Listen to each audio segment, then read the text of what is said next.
അനുഗ്രഹിക്കപ്പെട്ട നല്ല സമയത്തിനായി ഞാൻ ദൈവത്തെ സ്തുതിക്കുന്നു, സ്തോത്രം ചെയ്യുന്നു. ദൈവവചനം ശ്രവിച്ചുകൊണ്ടിരിക്കുന്ന എല്ലാ ദൈവമക്കൾക്കും വീണ്ടും വരാമെന്ന് അരുളി ചെയ്തവനായ കർത്താവായ യേശു ക്രിസ്തുവിൻ്റെ ധന്യനാമത്തിൽ ഞാൻ എൻ്റെ സ്നേഹവന്ദനം അറിയിക്കുന്നു. ഇന്നത്തെ അല്പസമയത്തെ ചിന്തയ്ക്കായി മത്തായി എഴുതിയ സുവിശേഷം 14-ാം അധ്യായം 30 മുതൽ 33 വരെയുള്ള വാക്യങ്ങൾ നമുക്ക് വായിക്കാം. എന്നാൽ അവൻ കാറ്റ് കണ്ട് പേടിച്ച് മുങ്ങിത്തുടങ്ങുകയാൽ കർത്താവേ എന്നെ രക്ഷിക്കണമേ എന്ന് നിലവിളിച്ചു. യേശു ഉടനെ കൈ നീട്ടി അവനെ പിടിച്ചു. അല്പവിശ്വാസിയെ, നീ എന്തിനെ സംശയിച്ചുവെന്ന് പറഞ്ഞു. അവർ പടകിൽ കയറിയപ്പോൾ കാറ്റ് അമർന്നു. പടകിലുള്ളവർ നീ ദൈവപുത്രൻ സത്യം എന്ന് പറഞ്ഞവനെ നമസ്കരിച്ചു. അനുഗ്രഹിക്കപ്പെട്ട വേദവാക്യങ്ങളാണ് നാം കേട്ടത്. യേശുവിൻ്റെ അത്ഭുത പ്രവൃത്തികൾ മുഴുവൻ നടന്നത് ആവശ്യത്തിലിരിക്കുന്നവർക്ക് വേണ്ടിയായിരുന്നു. 3 നാളായി തന്നോടുകൂടെ ഇരുന്ന് തൻ്റെ പ്രസംഗം കേട്ട ആയിരക്കണക്കിനായ ജനത്തിന് 5 അപ്പവും 2 മീനും ഉപയോഗിച്ച് വിശപ്പ് മാറ്റിക്കൊടുത്തവനാണ് കർത്താവായ യേശു ക്രിസ്തു. ആ യേശുവിന് കഴിയാത്ത ഒരു കാര്യവുമില്ല എന്ന് നാം മനസ്സിലാക്കണം. യേശു ഭൂമിയിൽ വന്നത് മനുഷ്യൻ്റെ ആത്മാവിൻ്റെ വീണ്ടെടുപ്പിന് വേണ്ടിയാണ്. പാപത്തിന് പരിഹാരം വരുത്തുവാൻ യേശു ഭൂമിയിൽ വന്നുവെങ്കിലും മനുഷ്യൻ്റെ എല്ലാ ആവശ്യങ്ങളും പരിഹരിക്കുവാൻ യേശുവിന് കഴിയുമെന്നവൻ തെളിയിച്ചു.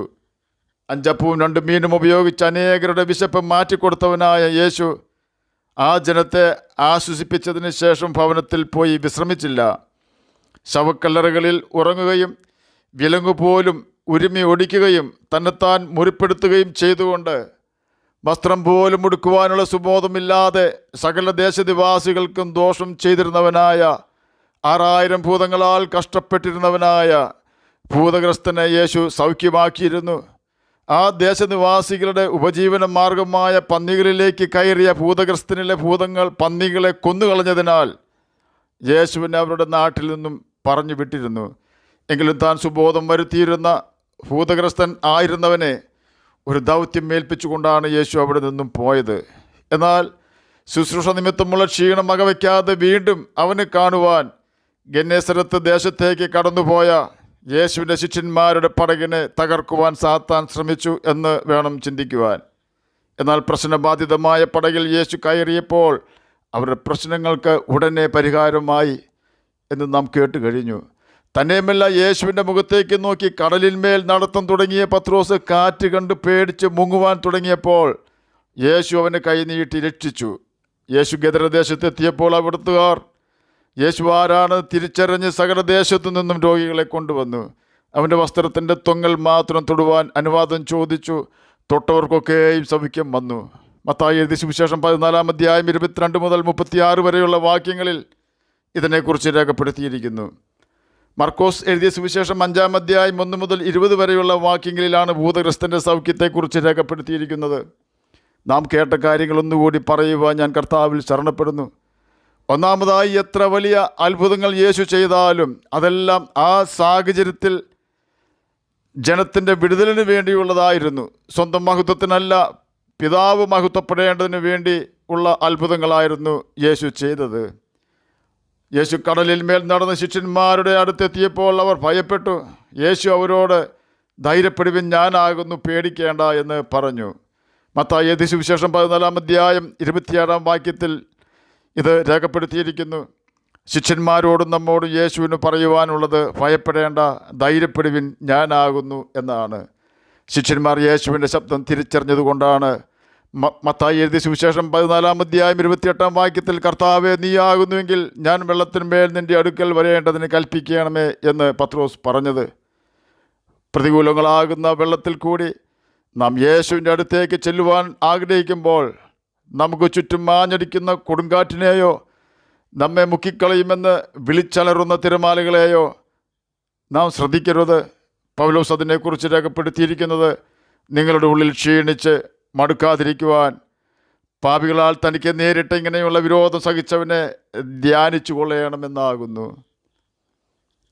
എന്നെ കേൾക്കുന്ന പ്രിയ ദൈവമകനെ, ദൈവമകളെ, ഏത് വെള്ളമാണെങ്കിലും നമ്മെ മുക്കുവാൻ കർത്താവ് സമ്മതിക്കുകയില്ല.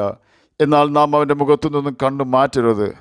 ഒന്നുകൂടി വ്യക്തമായി പറഞ്ഞാൽ, പാപത്തിലേക്ക് നമ്മുടെ കണ്ണുകൾ പായിക്കരുത്. എന്നാൽ പ്രശ്നങ്ങൾ നമ്മെ മുക്കാതെ കർത്താവ് കരം പിടിച്ച് നമ്മെ രക്ഷിക്കുക തന്നെ ചെയ്യും.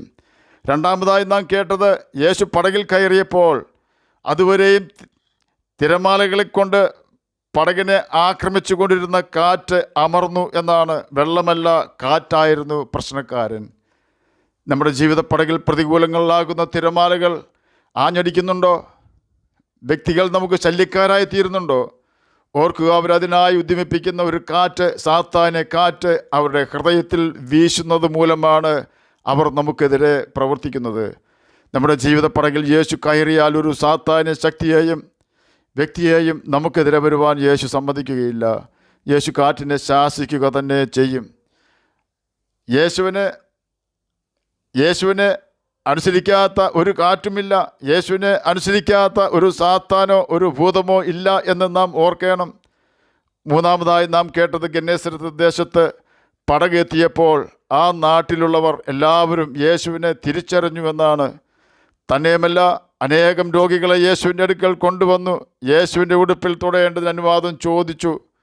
തൊട്ടവർക്കൊക്കെയും സൗഖ്യം വരികയും ചെയ്തു. ശവക്കല്ലറകളിൽ ഉറങ്ങിയിരുന്ന ആയിരക്കണക്കിന് ഭൂതങ്ങളാൽ ബാധിക്കപ്പെട്ട ഭ്രാന്തനായിരുന്ന ഭൂതഗ്രസ്തനെ യേശു സൗഖ്യമാക്കിയപ്പോൾ അവരിലെ ഭൂതങ്ങളുടെ അപേക്ഷ പ്രകാരം അവിടെയുണ്ടായിരുന്ന പന്നികളിൽ പ്രവേശിക്കുകയും പന്നികൾ തടാകത്തിലേക്ക് പോയി വീർപ്പ് മുട്ടി ചാവുകയും ചെയ്തതിനാൽ ആ ദേശക്കാരുടെ ഉപജീവന മാർഗം നഷ്ടപ്പെട്ടത് മൂലം യേശുവിനെ അംഗീകരിക്കാതെ അവരുടെ ദേശത്തു നിന്നും യേശുവിനെ ഓടിച്ചു കളഞ്ഞവരാണ് ആ ദേശനിവാസികളെന്ന് നാം ഓർക്കണം. സൗഖ്യം പ്രാപിച്ച ഭൂതഗ്രസ്തനായിരുന്ന വ്യക്തി സുവിശേഷം പറഞ്ഞത് കേട്ട് ആ ഭൂതഗ്രസ്തന് വന്ന സൗഖ്യം കണ്ടിട്ട് ഇപ്പോൾ ആ ദേശനിവാസികൾ കൂട്ടത്തോടെ യേശുവിനെ സ്വീകരിക്കുകയും അവരുടെ രോഗികൾ കൂട്ടത്തോടെ സൗഖ്യമാവുകയും ചെയ്യുന്നു. സത്യത്തിൽ സൗഖ്യം പ്രാപിച്ച ഭൂതഗ്രസ്തനിലെ ഭൂതങ്ങളായിരുന്നു ഗന്നേസരത്ത് ദേശം ഭരിച്ചിരുന്നത്. അവിടെയുണ്ടായിരുന്ന ആളുകൾ മഹാരോഗികളും ദരിദ്രരുമായിരുന്നു. ഒരു ജോലിയും കിട്ടാതെ വരുമ്പോഴാണല്ലോ പന്നികൾ എത്തിയിട്ടുവാൻ പോകുന്നത്. യേശു പഠിപ്പിച്ച മുടിയനായ പുത്രൻ്റെ ഉപമയിൽ ഇളയ മകൻ അവന് സാമ്പത്തിക പ്രശ്നം വന്നപ്പോൾ ഒരു ജോലി അവന് അന്വേഷിച്ചു. ഒടുവിൽ പന്നിയെ തീറ്റുന്ന ജോലിയാണ് അവന് ലഭിച്ചത്. ഗന്നേസരത്ത് ദേശം ആളുകൾക്ക് ജോലിയോ സാമ്പത്തിക ഉയർച്ചയോ ഉണ്ടാകാതെ ഭൂതഗ്രസ്തനിലെ 6000 ഭൂതങ്ങൾ ആ ദേശത്തെ അടക്കി വാണിരുന്നു. എന്നാൽ യേശു അവിടെ ചെന്ന് ഭൂതങ്ങളെ ഓടിച്ചപ്പോൾ ജനത്തിന് ആശ്വാസവും സന്തോഷവും രോഗസൗഖ്യവും ലഭിക്കുവാനിടയായി. എന്നെ കേൾക്കുന്ന പ്രിയ ദൈവമകളെ, നാം ഏത് പ്രതിസന്ധിയിലുള്ള വ്യക്തിയാണെങ്കിലും യേശു നമ്മുടെ സകല പ്രശ്നങ്ങൾക്കും പരിഹാരം തരുന്നവനാണ് എന്ന് നാം ഓർക്കണം. ആകയാൽ നമുക്ക് ഈ യേശുവിനെ നമ്മുടെ ഹൃദയത്തിൽ സ്വീകരിക്കാം.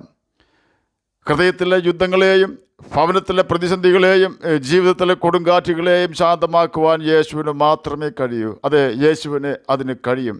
ആകയാൽ യേശുവിനോട് നമുക്ക് പ്രാർത്ഥിക്കാം. പ്രിയ യേശുവേ, എൻ്റെ കുറവുകൾ ക്ഷമിച്ച് എൻ്റെ ഹൃദയത്തിൽ വസിക്കണമേ എന്ന്. നിശ്ചയമായും യേശു നമ്മെ ലക്ഷ്യത്തിൽ എത്തിക്കും.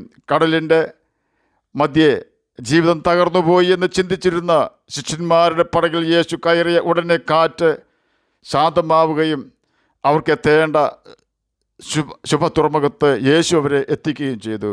ആകയാൽ യേശുവിൻ്റെ മുഖത്തേക്ക് നോക്കി നമുക്ക് മുന്നേറാം. അവൻ്റെ കൽപ്പനകൾ പ്രമാണിച്ചുകൊണ്ട് ജ്യോതിഷികളെ പോലെ തിളങ്ങുകയും നിത്യജീവൻ അവകാശികളായി തീരുകയും ചെയ്യാം. അതിന് കർത്താവ് നമ്മെ സഹായിക്കട്ടെ എന്ന് പ്രാർത്ഥിച്ചുകൊണ്ട് ഞാൻ എൻ്റെ വാക്കുകളിൽ നിന്ന് വിരമിക്കുന്നു.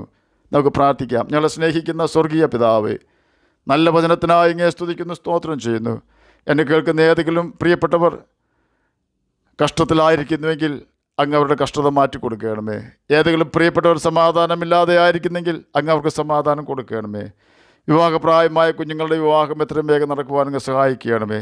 ഞങ്ങൾ കുഞ്ഞുങ്ങളും യൗവനക്കാരും ദുഷ്ടൻ്റെ കെണിയിൽ പെടുവാനിടവരാതെ അങ്ങ് അവരെ സംരക്ഷിക്കണമേ. അങ്ങയുടെ വചനം വായിക്കുകയും ഗ്രഹിക്കുകയും ചെയ്തുകൊണ്ട് അങ്ങയുടെ വചനം അനുസരിച്ച് ജ്യോതിഷികളെപ്പോലെ തിളങ്ങുവാനും നിത്യജീവൻ അവകാശികളായി തീരുവാനും അടിയനെ കേൾക്കുന്ന അങ്ങയുടെ കുഞ്ഞുങ്ങളെയും സഹായിക്കണമേ. പ്രാർത്ഥന കേട്ടതിനായി സ്തോത്രം. യേശുവിൻ്റെ നാമത്തിൽ തന്നെ ആമേൻ. കർത്താവ് എല്ലാവരെയും അനുഗ്രഹിക്കട്ടെ. സ്തോത്രം.